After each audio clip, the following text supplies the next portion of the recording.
The country marked the first anniversary under the new constitution today after 12 months of intense haggling between key politicians and institutions over the implementation process, culminating in a situation where the country has no substantive holder of the office of Attorney General.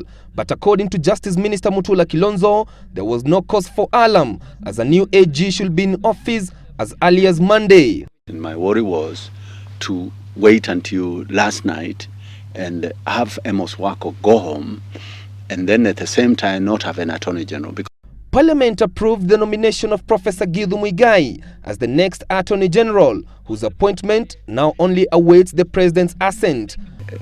Fortunately, Professor Githu Muigai is as good as you can get in this area, so I'm not worried at all.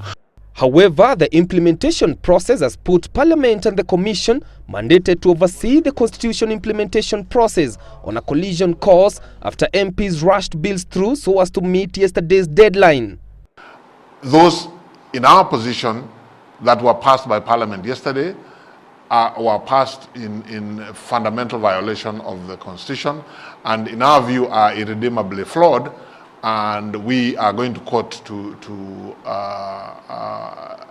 request the court to declare them to be unconstitutional. Which is very unfortunate because that commission is established for purposes of enabling Kenyans to realize the dream of a new constitution. It's a constitutional implementation commission, not a constitutional blockage.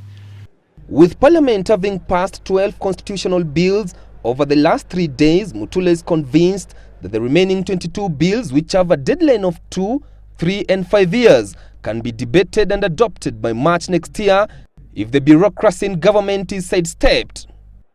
Like happened with the Independent Electoral and Boundaries Commission law, 40 days later, the document has not found its way to at State House, which is a kilometer away. You can even walk there. However, Mutula is aggrieved by the manner in which MPs watered down the Ethics and Anti-Corruption Commission bill with the intent of ousting the current CAS director, PLO Lumumba.